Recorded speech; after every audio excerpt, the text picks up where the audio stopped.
Ici, les plus jeunes ont 8 ans.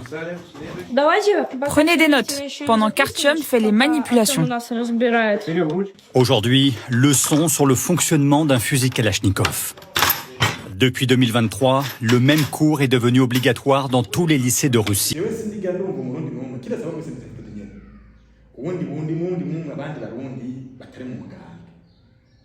bavuga neza kuri iyi porogaramu ya SNDFDD ngo baha ibiswi by'inkono mu bisanzwe ni nk'iyi porogaramu nyine y'Uburusiya gusa bo bitandukanye nuko bagiye kwikonsantra ku muganga gusa ahubwo nibayigira ikintu kiyerarije kibo bigatwara mu mashuri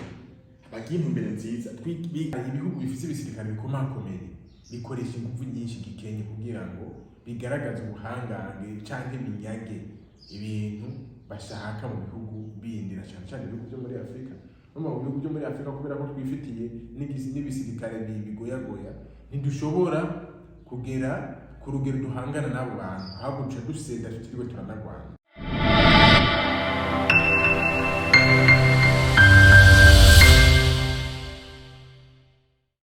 Ici, les plus jeunes ont 8 ans. Prenez des notes, pendant qu'Artyom fait les manipulations. Aujourd'hui, leçon sur le fonctionnement d'un fusil Kalachnikov. Depuis 2023, le même cours est devenu obligatoire dans tous les lycées de Russie, à partir de 15 ans. Dans cette classe, c'est un adolescent qui donne les consignes, supervisé par cet ancien combattant. Vous ne pensez pas qu'ils sont trop petits pour s'intéresser aux armes ? Eh bien, je ne pense pas. Lorsqu'un jour ils se trouveront dans des situations extrêmes ou dangereuses, ils seront plus ou moins préparés. Ces adolescents ont entre 14 et 18 ans. Le commandant, le porteur de drapeau, vous mettez ici. Ce jour-là, c'est la réunion annuelle des clubs de la banlieue de Saint-Pétersbourg. La cérémonie du drapeau est désormais obligatoire dans toutes les écoles de Russie, une fois par semaine depuis 2022. Immersion dans un univers de plus en plus militaire. Plus vite, prenez le masque à gaz et formez une ligne.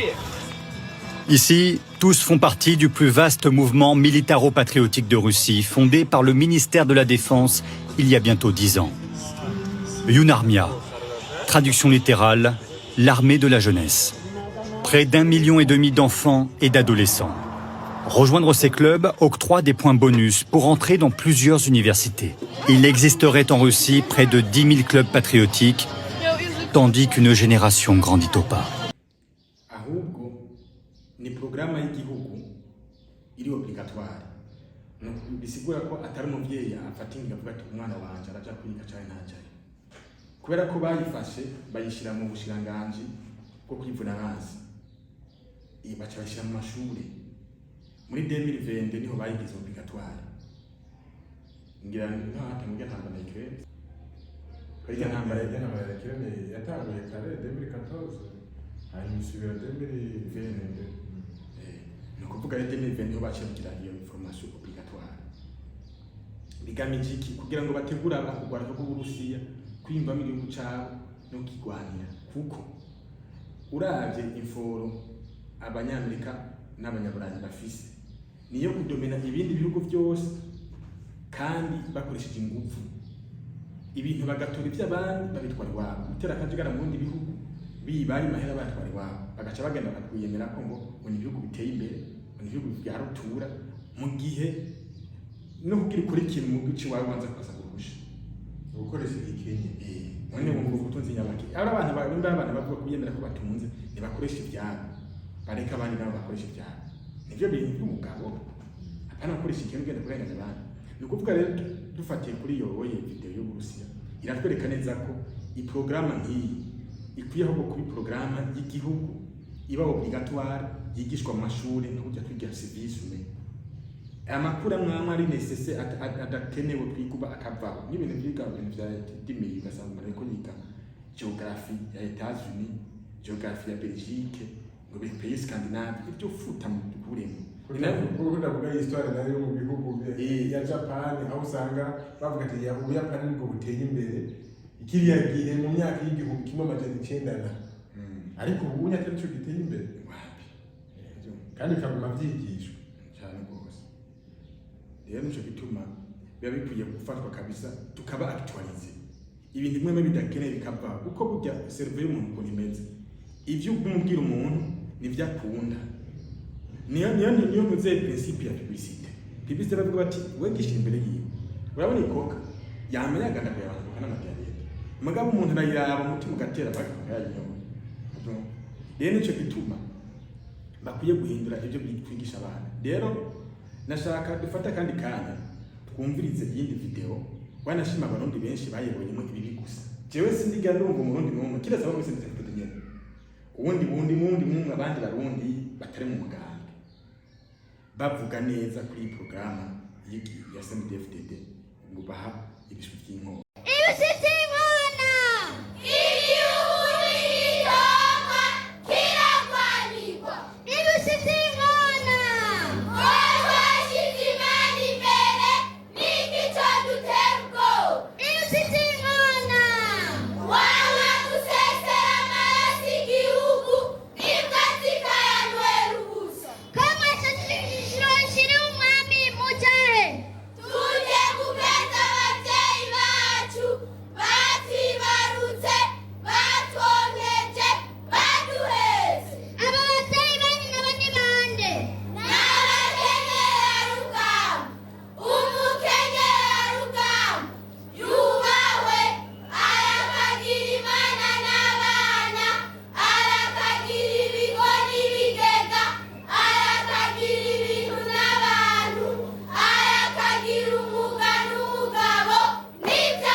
bisanzwe ni nk'iyi porogaramu nyene y'Uburusiya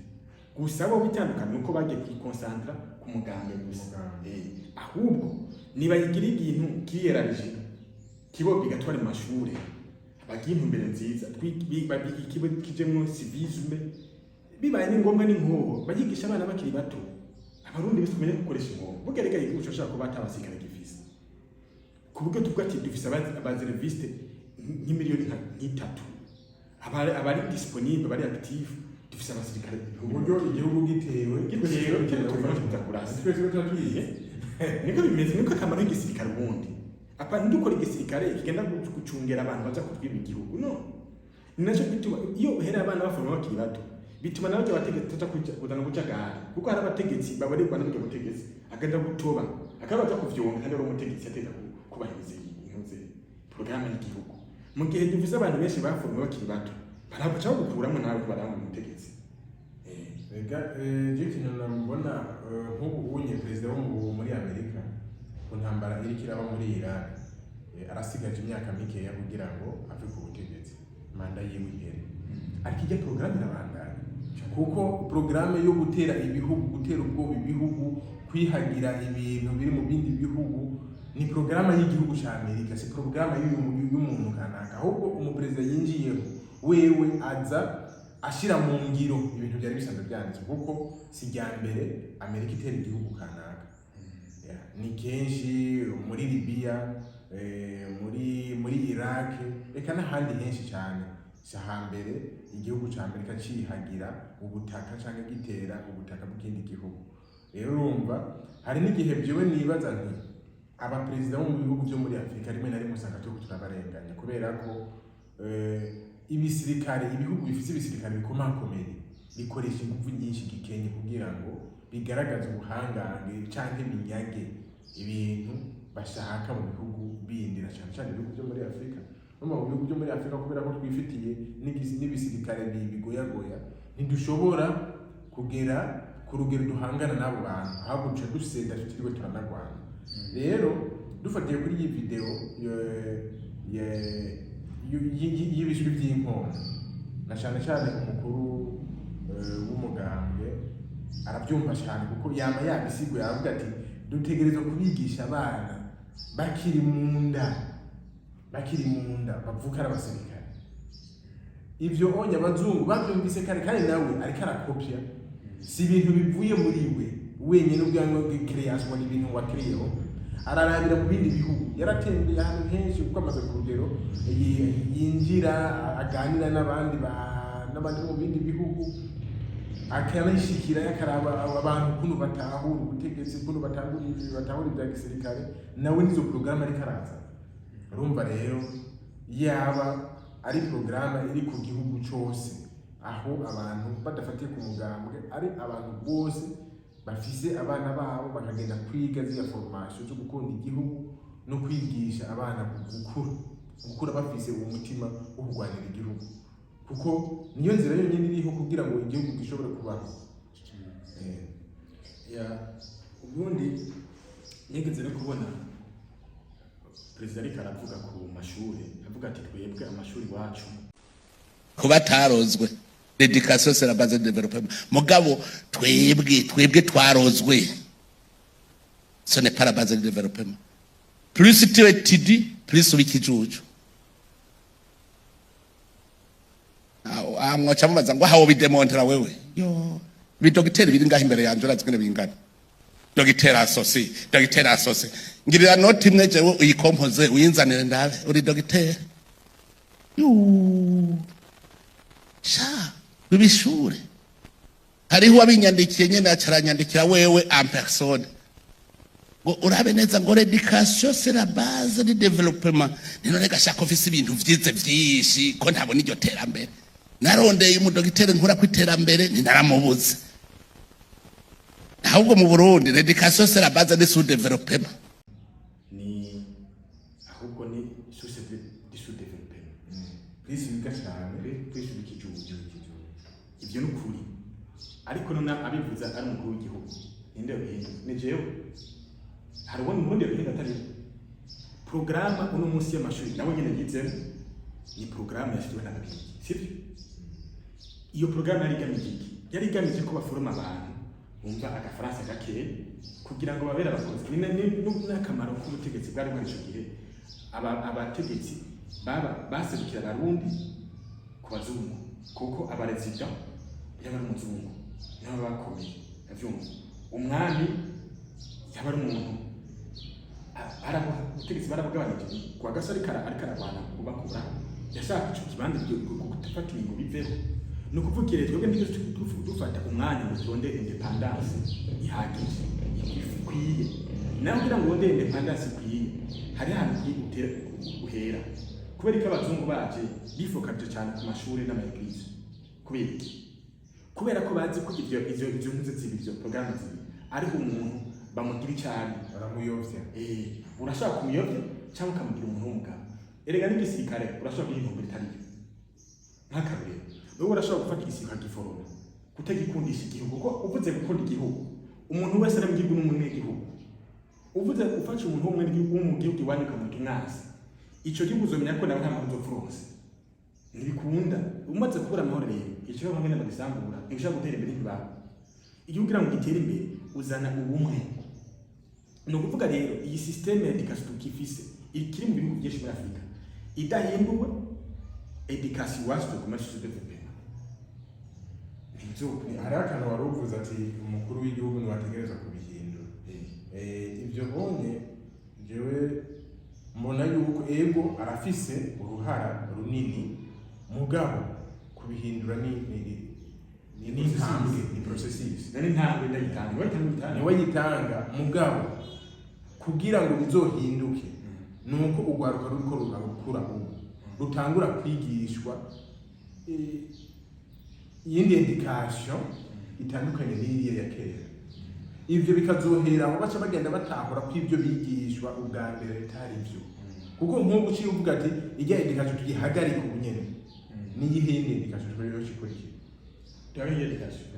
mwene go cyabigenda ni kuvuga bahagaze education twiga mu mashuri ubwa mbere ho babanza gukuraho zijya langue officielle. Igifaransa ntabwo kwiye ko langue officielle mu Burundi cyo cyane ikirundi cyo gitero kubera ko igifaransa abandi ntabwo ari umutuzi rongo n'ururimi rw'abanyamahanga rongo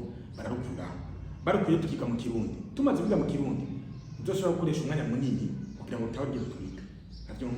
uca dukoresha umwanya muto bizoja bituma hari ibintu byinshi tumenya kuko nkabwa kabiri twakatwiga mu biharuro hari ibintu mbona umenye ntacho bitumari mugabo ubi bihugu nta ibintu Irani kirakoresha cyangwa Misiri bateranya ahubwo ibiharuro ndashimi kandi usanga Misiri zikora abagore abana voilà nico gituma rero urumva ko ubundi akamaro ka education niko guforoma abantu ukagira bene gihugu. Twebwe natwe baduforoma avec système hari batugire abesclave b'abazungu no kuvuga iki buvuze colonisation bisigura ko kipa itari y'abandi bantu mugabo esclavage yo kumufata kuvuna ko ariko barayifashe barayihindukiza ku buryo irengera kuba occupation no kuba gufata kuvuna ko ahubwo bagira byo mu mutwe. Turumva neza ko umwirabura kwishura twiha umuzungu ariko kutuganza nakwe kutiyo no kuvuga n'icyo umuzungu akoze ni cyiza. Hari nk'abantu bakora nk'iyi video twavukwerekanye by'abarusiya ayibona ko ari sawa ngo nta kintu kimwe kibigera abona mugabo kuri ya video ikintu kiza mu mutwe n'ikiri gusa none tuzotembere gute tubona ibi gusa iwacu n'ikintu cyo bakoze no mu Burundi ni kibi ikoze no mu muzungu ni cyiza pempo niyo bagomba kazana intuze nka chips ivuye mu Faransa imaze imyaka 5 ikozwe chips bakarangire ngaho iwanyu mu Burundi nimbi ahubwo ncanwe mu gasashe ivuye mu Faransa Burundi esclavage. No kuvuga rero ibihugu byose bitera imbere bahera kugero ugwaruka baruha intuze y'programe imwe kandi ukamenya kuri umutegetsi wewe uriho kugira ngo uhezera abandi wumve ugende ukahigumiza udafite programe irashe pakuraho n'ingoga. Hari akantu bavuze ngo abategetsi bacu muri Afrika ngo turabarenganya. Cyo kuganda sinobona ko nofata kahubwo batinya kuri ncungu kubera barazi neza ko harahana bahakoze ari kwicwa batinya kuba incungu ivyo bagabasore bakoze bavuga ati twebwe turapfa mugabo bihagarara uvuga ati rero wopfa ugiye wese bagafa cyane kuko n'amaraso yabo bazoyapfa aribwe no kubuntu nibatangira ibintu byacu rero niko je mvuga atemera ko atumva ko adashaka kumumarti nahave abe kujya kwatawa exactement kubera hari tuyapfira ubuntu na kubera ko uri kuraraba turabye izi ntambara ziriko ziraba muri ibihugu muri Irani muri Libani n'ahantu ariko araba intambara zikomakomeye urabye ibigwanisho bakoresha ibaze nk'ibigwanisho bariko baratera muri Tera muri Irani babitiye hagiye Bujumbura ntaco sigara bofuta cyose umunsi umwe bugafuta igisagara cyose. Rero nk'umuntu w'umuperezida mu murongoza abonye ibyo bintu je nibaza yuko bamukangisha ati wihende gusa ashagira nawe nkavuga ati none niyo nabikora naho nzobagurishira abanyagihugu banje. Rero nibaza yuko rimwe na rimwe ego barafise uruhara rwo kuba incungu kuko ni ntambara iri kiragwa muga naho nyene baciye baguma bagira ubwoba bwo gupfa bwo kuba incungu ntabwo uzoshika kuko nibo bari imbere. Ariko kandi hariho na indication hariho ihera hasi ugwaruka rugakura rumenya neza ibisigarira bya colonisation bakamenya bakabyitandukanya nabyo. Hazoshagera igihe umuperezida azoba ariho n'abanyagihugu bose bamushigikiye. Erega hari igihe umuperezida akora ibintu bose bakamugwanya kandi akakora ibintu nk'umukuraho igihe education akavuga ati iyi education rero tugomba histoire tuyifute dugire dukuri igifaransa. Hari abantu bose baduga ati ubu rero ko mu kwiga igifaransa n'icyongereza mugira mutume abana bacu bari bijuju kuko bere hariho abantu gushika ubu bumva ko umwana wiwe avuga icyongereza neza cyangwa igifaransa neza ari umwana aciye ubwenge. Niko biri. Niko babitahura. Niko biri ubu. Rero nk'ubu umuperezida aciye avuga ati histoire, géographie, technologie, calcul, ibintu byose tuzovyiga mu Kirundi bosha mu Rwanda. Kandi ugiye kuraba ofo yoreka kuri ibintu byiza ku iterambere ry'igihugu. Nico kibazo rero kihari. Cyo kwiye kumenya nuko ubundi kw'ishure twakora ibyo dutekereza bivaye ibyo tuguma tuhumva. Niwa tumara umwanya munini batwigisha Amerika, nacyo gituma turangiza dukunze Amerika tukanka Uburundi hari umuzungu igeze kuvuga ati abazungu kode bakoresheje bavuze bati mwigisha abanyafrika ku bihugu byabo bikeye, sivyo? Mbayahaga nigeze kumva ariko aravuga ati hari ibya 40 ko biniko byanditse nibavuga ati hahiwa boro ko bazonere ari abazuje mu bw'igihugu. Umva twe batugishe ko tugiye gukena kugira ngo tuzotura mu bw'igihugu. Mu gihe tugerageza gutegeza abazungu bo bakene kubaho neza. Ni ibintu by'ubushano kuvuga barafashe ibya bibiya barabituna. Rero amashuri twebwe ntabwo agamije kudufasha guteza imbere ibihugu byacu, ahubwo agamije kuvyanka. Naco bituma utazigera wumva ikigwa cihariye basigura ubuzima bwa gasore. Vyimvye kwa gasore afise. Mugabo gacha bafata umwanya kwishuri n'abonye ko batugisha bico. Bakatwigisha Yesu. Nabyo nta numwe yigeze namwe nta n'ibintu bimwe tuzi kuri we. Mugabo agiye kubwira inkuru ziba gashaka ko ari ncungu y'u Burundi.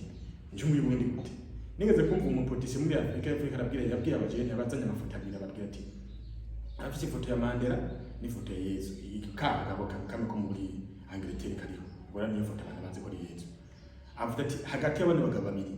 ninde nihe ncungu ya South Africa. Suwasani turusa bavuze iyo foto y'umuzungu. Avuze Tyson none mwese muzi Mandela kwemera kumara imyaka 20 ngo ari mu gasho. Afatwa nabi n'amabi yakorewe. Niwo muri ko muguza n'umuntu atanakimwe atigaza ko nyora ngaho.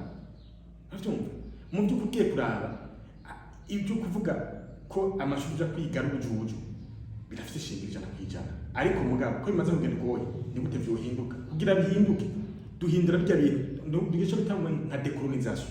ikintu cyose yari gishasha dukoze mu gucanga kiravuga rero nico gituma iyo umuntu ashitse afite intumbero abigumiza ko gushikaho dutega tukabikunda ko na colonisation niyaje abarundi bose batambikomera amashi batangurwana mwahageze ke barayikunda ntabwo n'ubwo tukunda ahubwo tukamagana abazungu bakaza bashaka kukoloniza ndazi nk'ubu vuga mu wundi batugira amatora kuzana abazungu n'amatora aba transparent tuzana abazungu bashaka kudutegeka n'ukuri nka 90% guhabwa abazungu cyane ujana kwijana mugabo bara ntibakibageza umuzungu hashitse woca batugira bashaka ku buryo bwa ati hari amakati atamira kuyinjira ubu nyene bakabikora mu gihugu nico bituma rero ubundi dukwiye nimba hari bituvuga umuntu avuga iki ariko atere n'inciza ntidufate Jesse ndigera mbona video nimwe kuri ibyo by'inkona ivugamo ibintu byiza ni naco gituma ibi bitwara bivuze ntabwo twe turasubiramo twe twagobyegera ku byiza programa ni nziza ahubwo nibe irarije nibyo bya bituma abantu bose bashobora ibyo bahinyanyuyemo kugira ngo dushike kuri system nziza yubatse neza ni ngombwa amurundi wese ahari agiremo ini participation